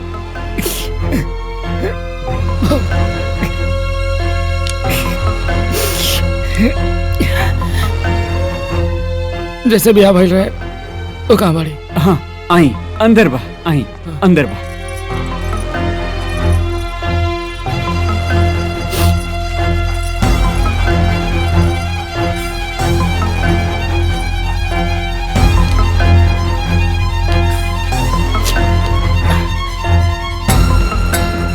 तू जानवर ना हो,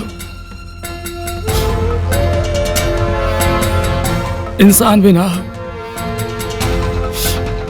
इंसान के कुल दुख और कष्ट भगवान अपना ऊपर ले ले।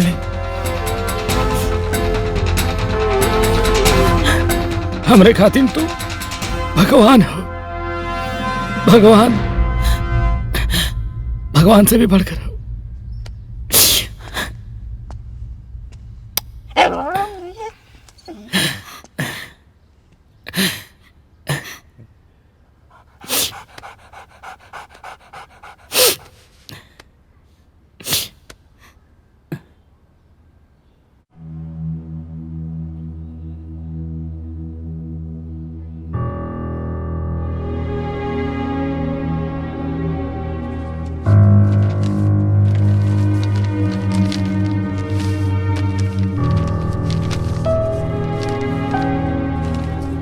मैडम जी, कायल बा रिपोर्ट में और अभिलाषी की हालत कैसन बा? देखिए मंगल जी, कोई भी इम्प्रूवमेंट नहीं हो रहा है मरीज में। उनकी हालत वैसी ही बनी हुई है, बॉडी में कोई भी इम्प्रूवमेंट नहीं हुआ है। केस और क्रिटिकल होता जा रहा है। अगर आपकी आज्ञा होगी तो हम मिलाई उनसे। जी मिल लीजिए।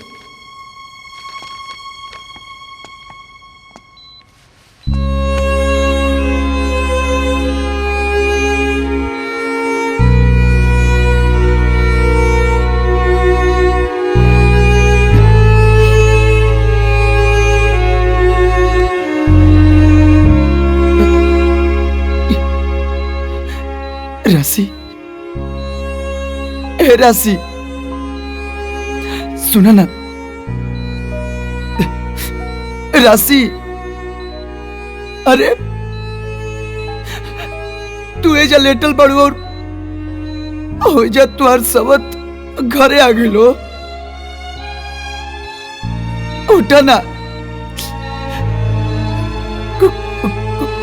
कुछ बोलत काहे नहीं खू? जानता रू ना बहुत सुंदर बिया, एकदम खूबसूरत। सब हीरोइन फेल हो जाए ओकरा सामने। तो के विश्वास नहीं करना होत? रुका एक मिनट, तोरा के फोटो दिखाओ तनी। रुका, हाय देखा, देख आँख खोला ना, देखा कितना सुंदर बिया। हाँ देखा ना, देखा ना कितना सुंदर बिया। एक के देख के ना हमके ही गाना याद आवेला।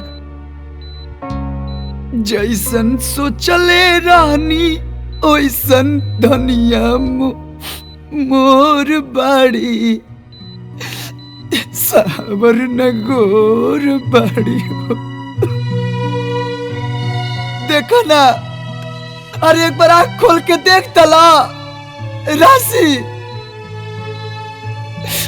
अच्छा एक बात तो के बतावे के बा, तो के मालूम बा हम ओकर साथे ना सात फेरा लेके सातों वचन लेके पूरा रीति रिवाज के साथ ओकरा के घरे लेके आईनी। कलश पर पैर मार के ओकर गृह प्रवेश भी भइल। अब मुंह देखाई भी भइल ओकर। मजे के बात ई बा कि तोहर बाबूजी चौथ लेके आयल रहलन। और तो के मालूम बा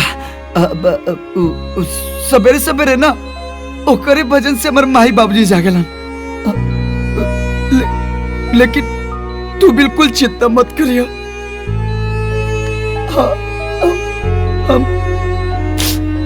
हम अभी सुहाग रात देखी मनोलो ओकरा साथे। बुरा लगा ना तो के जलन होता ना? अरे हम ही बोलाते हैं, तू कुछ कहे नहीं को बोला ना राशि राशि कुछ तो बोला ना राशि। ए साल में ब्याह के योग बहुत बना था। पूरा आषाढ़ महीना तक ब्याह के लगन बा। अरे आवा बैठा बैठा बैठा। प्रणाम। हाँ खुश रहा जा। कैसे ला जा?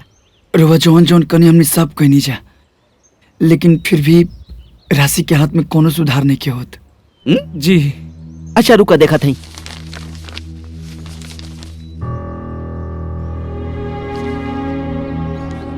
का उपाय कैला जा? रोवा कल रहे ना गृह प्रवेश मुंह दिखाई के रस्म, और यहाँ तक कि सुहागरात के दिन भी हम वही रूम में सुतल रहनी। हाँ तो बहु भोज करावला। बहु भोज अबला हो गेल ना चुप। बहु भोज तो होइबे ना कल। कुल रस्म में बहुओ भोज आवेला भैया ना। अब ज्यादा से ज्यादा 21 ब्राह्मण और कम से कम 7 ब्राह्मण के खियावे के पड़ी। और सबके दान दक्षिणा भी देवे के पड़ी। सबके सोना वोना तो ना दे पैबा, हमके दे दिया, हम सब संभाल ले। बाकी सबके क्या पियादा? ठीक बा पंडित जी। ठीक बा, हम बाभनन के लेके आवता नहीं। ठीक बा जी। चला बहु भोज के लोग तैयारी करा भाई। चलो बेटा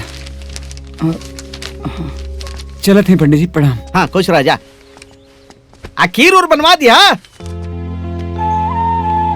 अरे नहीं बस।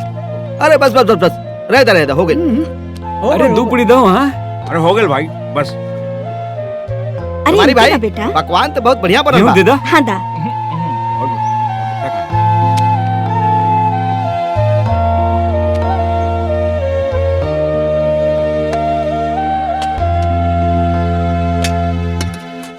भोजन बहुत स्वादिष्ट बा सुमारी भाई। धन्यवाद पंडित जी। भोजन करके आनंद आ गई। प्रणाम। बस आपके आशीर्वाद बा पंडित जी। ना बेटा अभी बा खाए दा। अरे बेटा वहाँ पानी दे दा।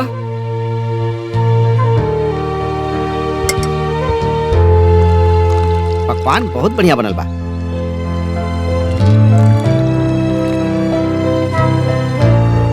ना ठीक बा, आनंद आ गई भोजन करके। हाँ अरे खुश रह। प्रणाम पंडित जी। सदा सुखी रह लोगन। हाँ खुश रह। भगवान सब कल्याण करे। प्रणाम। प्रणाम। प्रणाम। खुश रहिए। प्रणाम। प्रणाम। अच्छा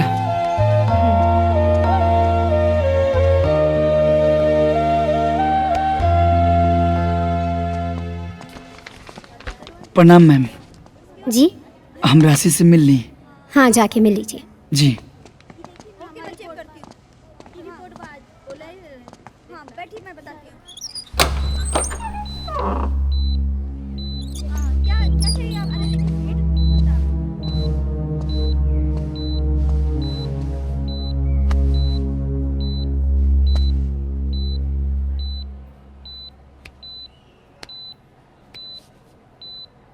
जानता रू राशि, आज बहु भोज रहा और पहला बार ऐसा भइल कि बहु भोज में बहु खाना ना बनौली, हलवाई खाना बनौला सा। और सब पंडित जी लोग एकदम मस्त जमा के खाना खाइला लोग, अंगूरी चाटत रह गया लोग। अब जब जात रहे लोग तो वो लोग के दान दक्षिणा दे के आशीर्वाद भी लेनी है। बस भगवान करस तू जल्दी से ठीक हो जा।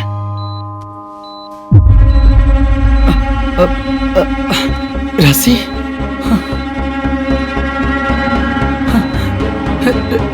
राशि, doctor, doctor, doctor, doctor, madam, madam जी, हम चलने राशि आई जल्दी। हाँ, देखिए। आप प्लीज बाहर जाइए, हम देखते हैं। जी।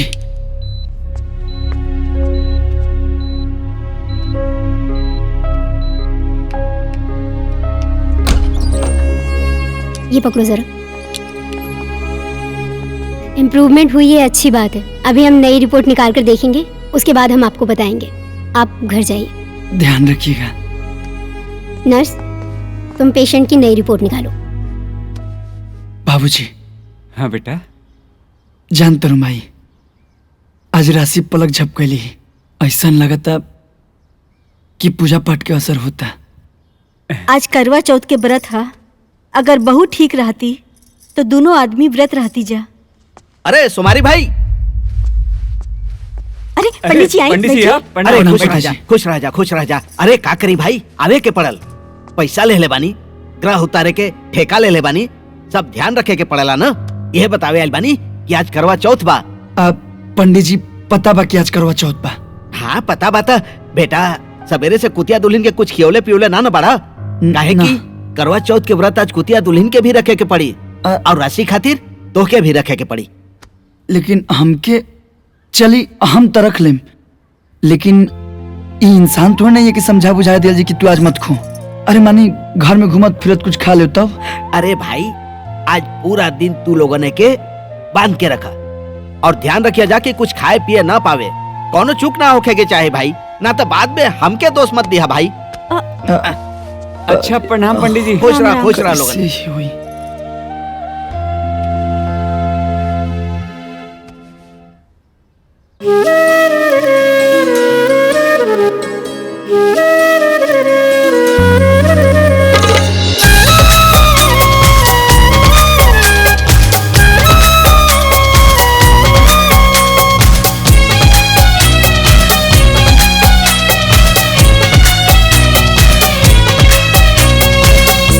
दुख हमार देखो बहुत लोरावा के धार में, जीवन के नैया फांस गइल मझधार में।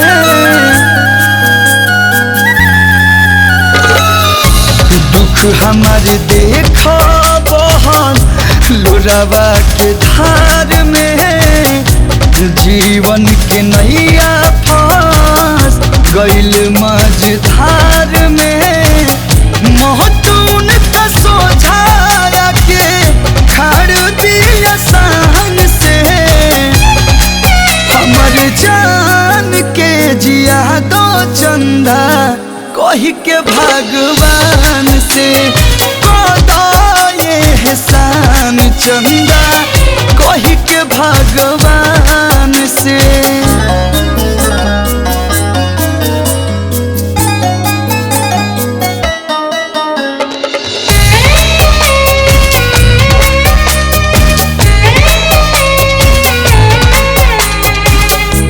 रोशन तू बड़ा हमार दुनिया अन्हार बा, सुनला पुकार तो हसे अतने गोहार बा।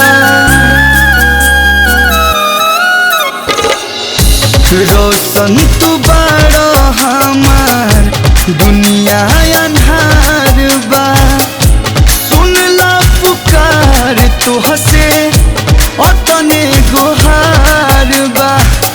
भेज दा फरिश्ता कवनो एगो आसमान से, हमर जान के जिया दो चंदा कही के के भगवान से ये एहसान चंदा कही के भगवान से।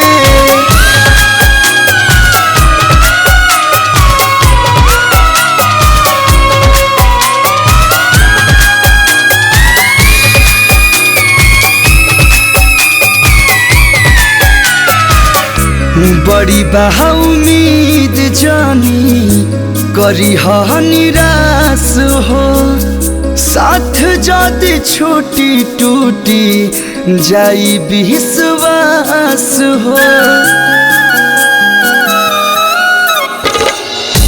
बड़ी बहा उम्मीद जानी करी हा निराश हो, साथ जदि छोटी टूटी जाई विश्वास हो।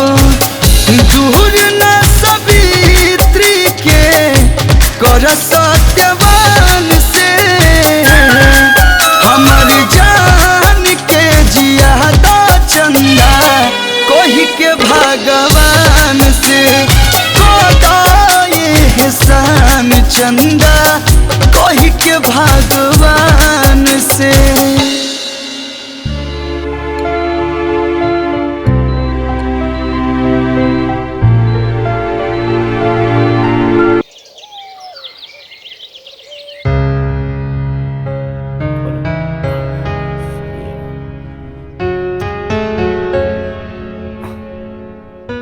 भाई साहब एक बात बताइए, इसकी ऐसी हालत कैसे हुई?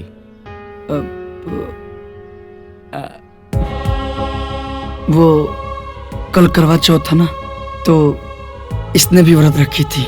करवा चौथ का व्रत हो भी कुकुरिया से? वो क्या है ना सर कि मैं मंगला हूँ और मेरी शादी हुई है और विदाई के बाद मेरी वाइफ का एक्सीडेंट हो गया और वो कोमा में चली गई। वो पंडित जी ने बोला कि काली कुतिया से शादी कर लो और उसे 21 दिन अपने साथ रखो, और इसी बीच ये करवा चौथ आ गया। तो उन्होंने कहा था कि अगर ये व्रत करेगी तो राशि के स्वास्थ्य में सुधार हो जाएगा। तो मैंने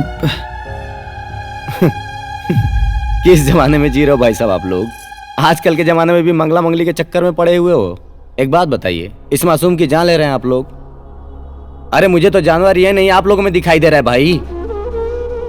कुछ नहीं खिलाया पूरा दिन आप लोगों ने इसे, पता है इसकी तबीयत इतनी खराब हो चुकी है कि ये बचने के हालत में नहीं है। एक बात बताइए, आपकी बीबी का एक्सीडेंट हुआ ना, ड्राइवर की भी तो गलती हो सकती है, इसकी क्या गलती? इस बेचारी को आप लोग मार रहे हो। एक काम करिए, आप किसी और डॉक्टर से दिखा लीजिए, मेरे बस की बात नहीं है, सॉरी। अरे डॉक्टर साहब, डॉक्टर साहब,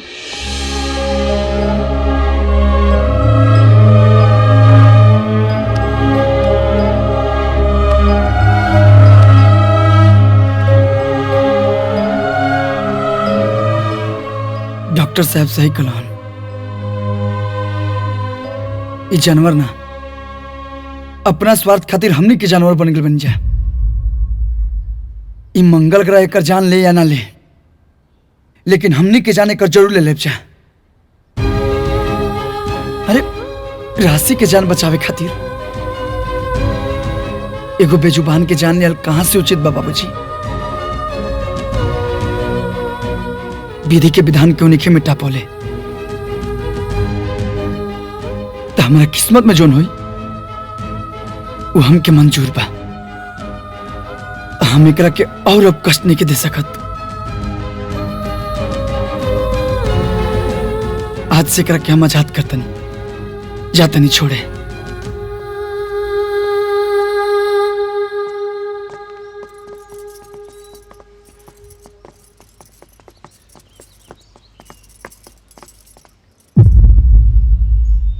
माई हम छोड़ के आवत नहीं।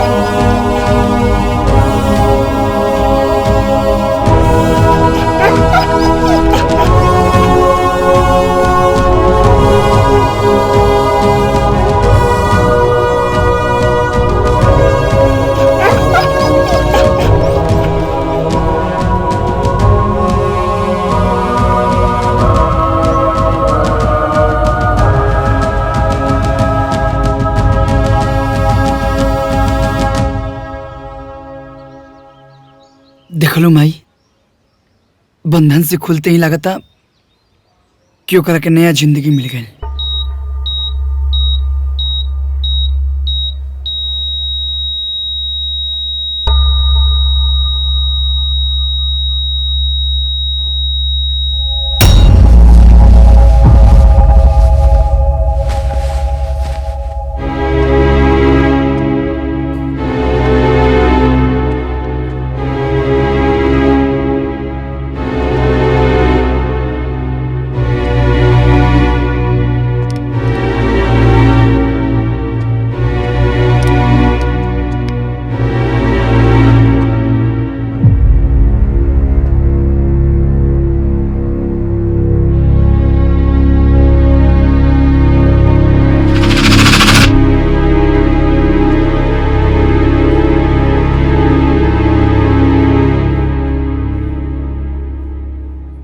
I'm sorry.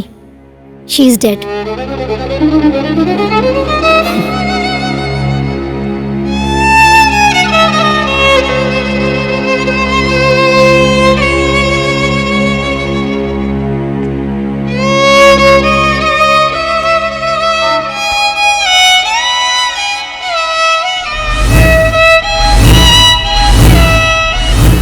बाहर निकल। तलवार लेके आई लो खुबू। काकोलो फिर से बोलो। I love you. I love you.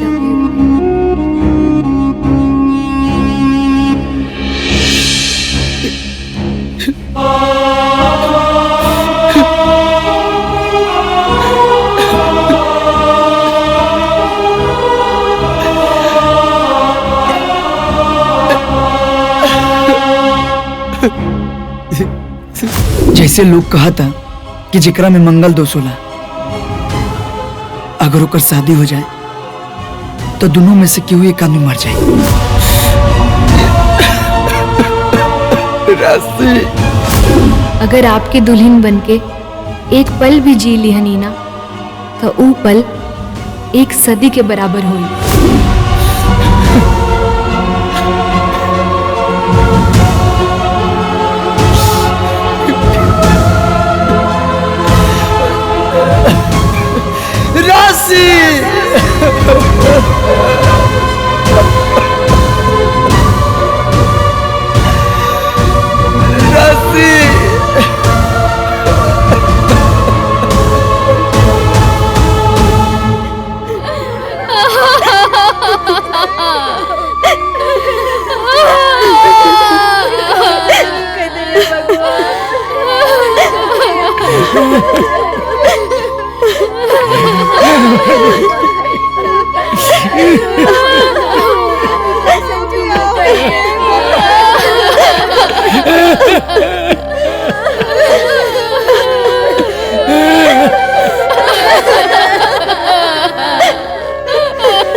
Cameraman, आज फोकस मत करो, आज कोई ब्लॉग नहीं बनेगा। दर्शकों, माफी चाहता हूँ, अगले ब्लॉग में फिर मिलते हैं।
वही वो है अनंत, है यक्ष वही वो है जीवन, है जीवन, है जीवन। है धरा में भी है गगन में वो, है जल में अग्नि में पवन में वो होता सदा सहाय।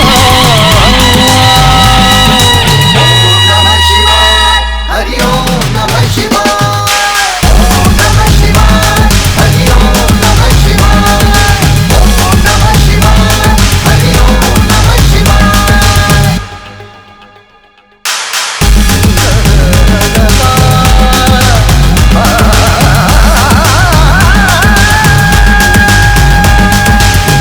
रमाए हो के मलंगा, हाथ में डमरू गले भुजंगा, जन जन को गंतव्य ले जाने जटा से बहती निर्मल गंगा। पाप पुण्य सब उसके ही है, वो एक योगी रमता है।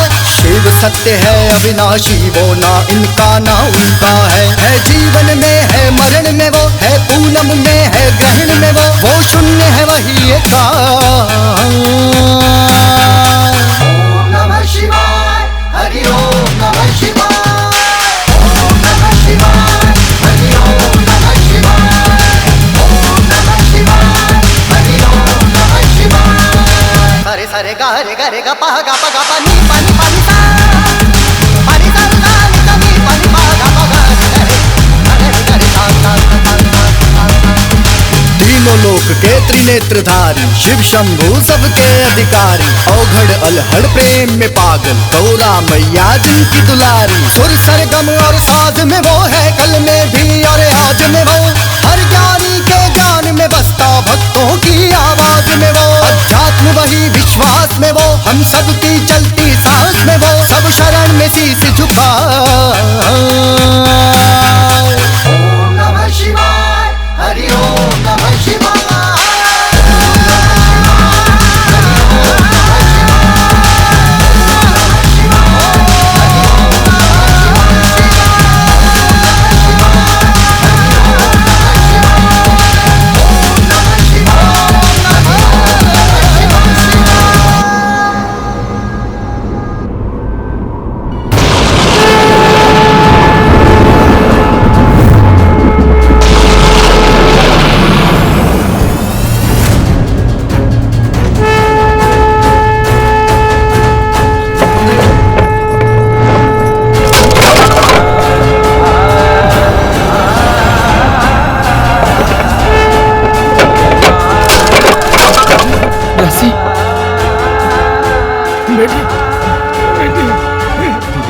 बाबूजी, हम हॉस्पिटल जाते हैं। अस्पताल लेके चलो बेटा। Doctor, doctor, madam. क्या हुआ? मैडम, राशि की सांसें चल रही है। इन्हें जल्दी आईसीयू में लेके आइए।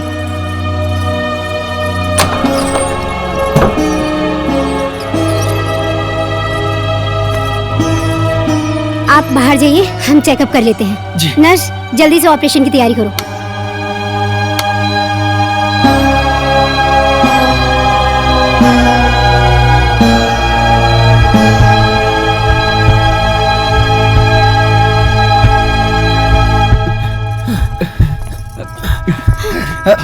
क्या हुआ बाबू? वो ट्रीटमेंट चलाता है।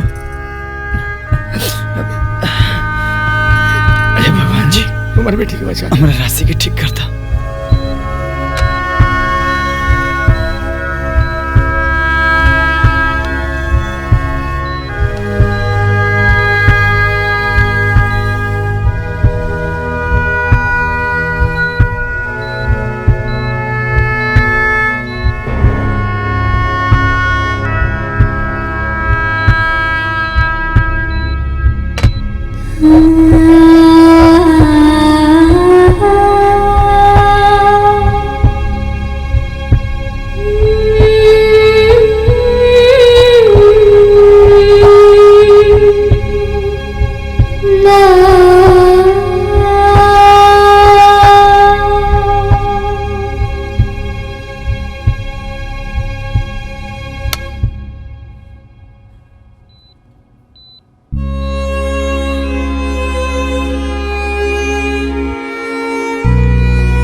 फिर एक बार साइंस हार गया भगवान के आगे।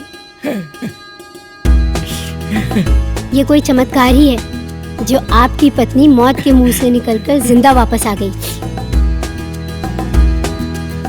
सही कहा मैडम जी, ये चमत्कार नहीं, ये मेरा प्यार है जो राशि को मौत के मुंह से खींच लाया, और अब मंगल को राशि से कोई नहीं दूर कर सकता।